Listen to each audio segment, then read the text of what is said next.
Okay, I'm going to run my MechMate. It's a sample that I've made. I'll go ahead and start now. This is the first run, a dry cut. No cutter head yet. Just testing all the electronics. Just cutting a large square,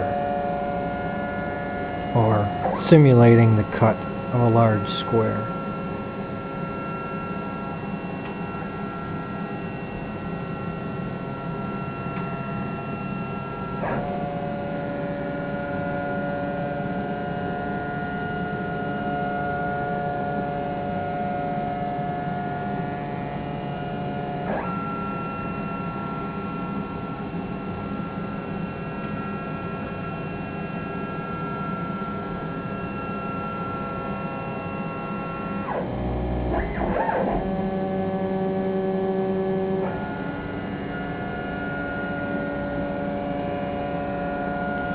Alright, I think you get the idea.